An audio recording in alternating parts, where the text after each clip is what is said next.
A lot of kiting items outside the base on his own. It's tough for him to find the kills. If Artcel's there, could look for a punish with like a glimpse kinetic field, but as that BKB wears lower, it's going to get riskier and riskier to go for that kind of play. So this is the time where LGD feel like, okay, we've got control. We now dictate the play. Normally it comes a lot early in the game, but it took a bit longer for Storm to come online. Wanted Bloodstone as well as the Orchid. Even the Lycan getting the BKB on top of the Necro 3 was important. So from here on out, as much as Na'Vi have the big teamfight wombo combo, LGD are going to be smoking around the map, trying to take objectives in at least safe fashion, and it feels like Na'Vi really have to just keep looking for that big teamfight combo. They've shown they can pull it off. Funnick's getting scouted here in the jungle. Let's be careful. That's a long ball lightning. The Wolves, they give the vision needed. Can Funnick pop the mech in time here? He will. Tries to retreat. Actually, now Guardian Greaves, but still pursued by maybe completely out of mana. Has one more ball with the regen, and Funnick, no escape for him. Now bottom lane. Action breaking out there as well. Call down was thrown out. They get the Shao-Ite Lina. A slight win there for LGD, getting a core for a support around the map. But looking for a bit more here. Dendi trying to hunt MMY like an ult.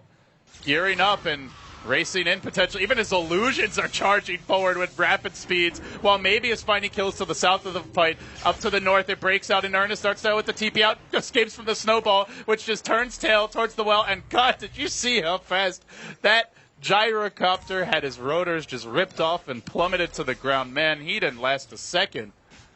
Yeah, and this bottom tier 2 tower probably not going to last too long at all. 3 Na'Vi heroes on the sidelines, and the push is coming and coming fast. This is problematic for Na'Vi. LGD just outmaneuvering them. Always seem to have a numbers advantage when they take a fight, and they're just splitting Na'Vi up. They're not really committing to like one place on the map. They're not fighting around choke points. They're not fully grouping up as 5. They're forcing Na'Vi to spread, and they're really having trouble just corralling the Storm and the Lycan. These two they're so mobile, especially the Storm of maybe.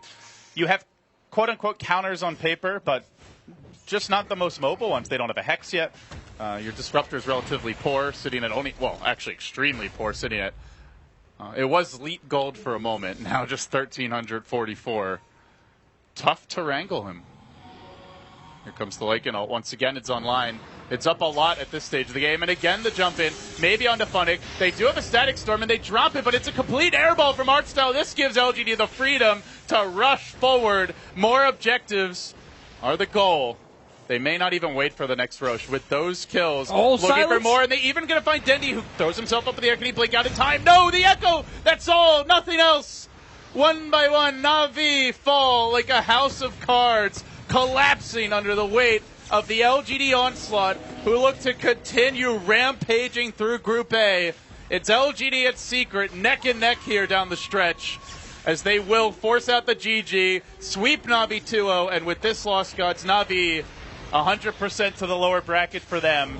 They are going to need some serious, serious plans to make their way forward from here. Yeah, for Na'Vi in the main event, they'll be putting their life at stake in a best-of-1 lower bracket match. That's going to be tough, and they've had some signs of brilliance throughout this group stage. The consistency just hasn't been there, but started off today pretty strong, but I mean, you have games left against LGD, and LGD have just been, next to Secret, the 2 scariest teams in the tournament. So this was always going to be a tough one for Na'Vi, and unfortunately they fell short.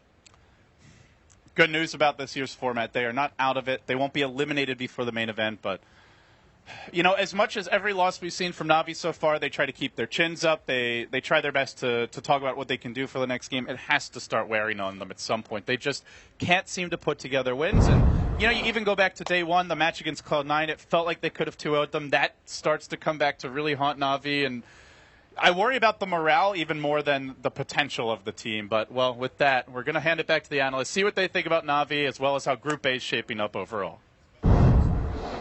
Yes. And welcome back, everyone. As we go forward, we do have a special guest here. We just wrapped up, of course, our match between Na'Vi and LGD. Na'Vi not looking so good. But before we talk about it, special guest Ben disappearing. Special guest Ben. no, Ben disappearing. And I didn't finish my sentence yet. And we do have Shiver. Welcome to the foyer. That's what we're calling it. Oh, the foyer. Yeah, the TI5 foyer. Thank you very if much. If you just want to say hi to all of our viewers. Hello. All right, I thought you were just going to end it hello. I was like, well, I'll take it literally. That's fine, too. Let's talk about the game really quick, and then let's kind of look at an overview of TFL, of course. Again, pretty much now nearing halfway, and, of course, in the case of Na'Vi, things pretty much settled for bottom 4 of Group A, huh? I think that's how it's going to be right now. So Na'Vi weren't able to pull through in Game 2. Sidran, walk us through Game 2 a little bit. Again, Na'Vi just weren't able to close it out. Yeah, it's, I'm going to sound like a broken record, but, it's kind of the same problem again. The early game is either, again, they don't lose it horribly. It's pretty even. They, of course, start off on the wrong foot in the mid lane. They try to gank the Lycan of Sylar. He's one hit away from death, and then ultimately Dendi instead dies to the Wolves, which is, of course, getting off to a pretty bad start there. But apart from that, the early game laning stage goes okay for Na'Vi. We get to the mid game, and they just flat out get outplayed in pretty much every single situation. LGD has better planning, better movement, and it's the question right now, as you said, I think unless something very spectacular happens, right, Na'Vi are bottom 4. So how do they use the next 5 days properly going into the main event? What they need to do now is they need to look at their replays, they need to identify the pattern, and they need to find some sort of solution, either by drafting or by playstyle, to deal with it, because it's very similar. Yeah, for me, the story of this game mostly was that Na'Vi, they had perfect high ground defense. They could fight. If they had an amazing combination of their skills, if they got a good team fight, they would win. If they got good positioning, they would win. But pick-off potential was all in the hands of LGD, and it's like they can't do anything then. And even though they can take those big fights, they can't take any objectives afterwards because the fights that they took were not at the right positions, and then you can't get objectives, and then they just couldn't do anything with the advantages that they could get with the fights that they had. As you just mentioned, of course, Na'Vi did have some times of spark, even in Game 2, and we'll take a look at one of those right now in a highlight. And Winter, as we're looking at this highlight, LGD, on the other hand, again, they surprised many of us with that Lycan pick. Of course, it is a classic for Sylar, but not seeing it too commonly this time at TI5. What do you think about, I was going to say Lycan, what do you think about LGD now that we've seen them dominate once again over Na'Vi? They took full advantage of their fight. The combo from Na'Vi missed, the vacuum into future didn't hit, and that's the weakness of when you have a full-on team fight lineup. You have to land your combinations, and if you don't, you just get punished. There's no room for error. Na'Vi always have this type of lineup where I always say that, okay, it's either the room for error is low, or they can't make any errors at all. It's just difficult when you make mistakes like that, and you're counting on that one big team fight to turn the game around or just take a significant advantage, but you're just not getting it. Yeah, they do turn it around towards the end, again, getting those combos in, but it was a little too late. Yeah, a little too late. 1 second too late, of course. You want to get it initially, right, if that's your composition. We were talking overall about, and we've been discussing, all right, where, what strategies are teams employing the most? What's kind of the safest bet right now? Of course, the safest is to try to cover all your grounds, as we see LGD and Secret doing.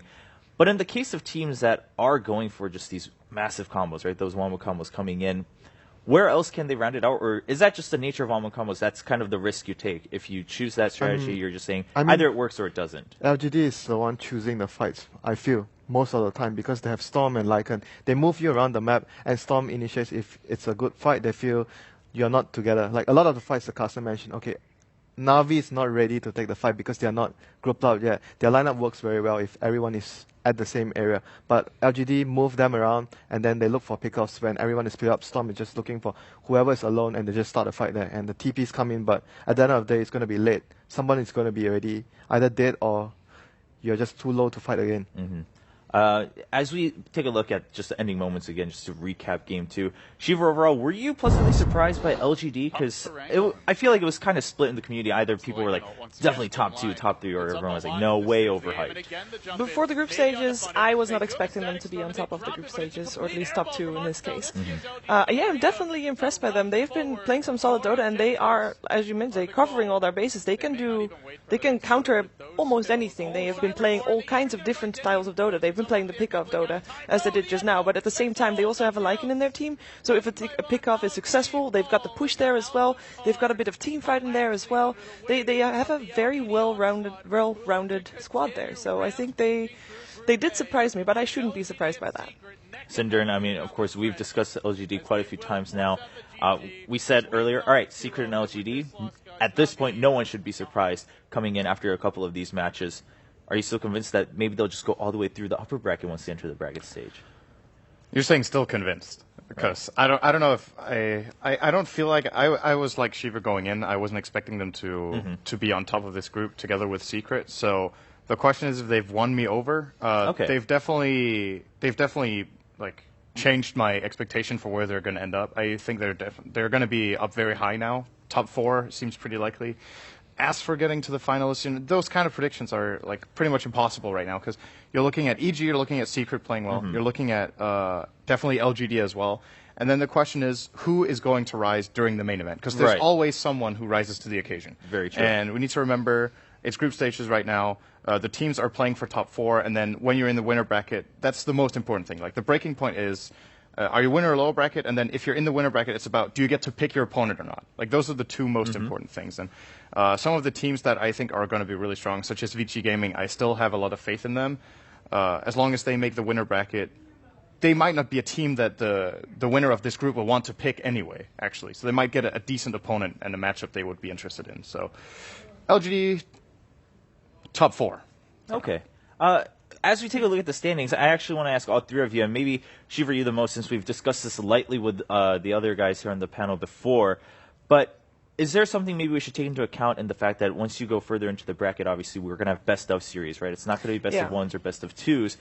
Do you think LGD will adapt well in that system? Because what we discussed earlier was that maybe they don't adapt too well in game. But what about from game to game? How do you see that panning out? I see that like that's actually a pretty big difference. I feel. I mean, obviously here a 2-0 is a big difference from having a 1-1 in terms of points. So I do feel like they are still trying everything to get that second win in as well. But after losing one game, you're going to go into the best of 3 thinking, you can still win this. And I think that mentality changed already to be able to go into a best of 3 and thinking you can still do this if you win the next 2 games. And you, of course, learning from that first game to know what you did wrong and to know how your enemy plays and maybe get a bit of a better feel in terms of timings. I think the change for in this case, specifically LGD, will definitely be in favor of them. I think they can grow from game to game. And I mean, top 4, I think it's pretty bold somewhere, but I can see it. I can definitely see them ending there in the top 4, yeah. All right. Well, that's it for Group A for now on the mainstream. Of course, another day left to swap up the standings a little bit, but LGD and Secret both have 14 points now. That's pretty monumental. Cloud9, Winter, you talked about this, but now they're in the top 3 with 10 points, leading ahead of Complexity, Fnatic, Navi, and of course, I mean, teams like Navi, IGN, MVP Phoenix, definitely no chance to catch up to Cloud9 at this point. How do you feel about Cloud9 surging back up after a rough day 1? I mean, they definitely made a lot of improvements from the first day, and I was talking to their coach when we were having lunch just now, and he was even surprised that it was so much of a difference between the first day and second day. Something must have happened during the day they were talking, and they fixed something really important, and everything is clicking now for Cloud9. Okay. Yeah. And they started the day with the 2-0 against IG as well, which I think is a real confident boost. And if you're going to ride that high, the emotional high, I mean, that's going to kick in as well. Of course. On Group B then. Group B, again, we've been saying, a little bit closer so far. Also not as many matches as Group A. But the match coming up is going to be VP versus MVP Hot 6. Now, neither team at the very top of Group B. VP had some pleasant surprises. At the same time, Hot 6, maybe we should just put it as more some sparks, but no real closers or nothing too spectacular that people said, wow, Hot 6 has really thrown us off a little bit. Syndran, how do you view this matchup, and how crucial do you think this is for both teams? So I can't remember. Do we have the? Can we bring up the standings again? Yeah, I can't remember the exact scores of the 2 teams. I believe has Hot 6 won one series 2-0? They've got one. No, they drew with Vici, right? Yeah, okay, then they have one draw Vici Gaming, and then 2 losses. Okay, here we go. Here's our answer. So Hot 6, one draw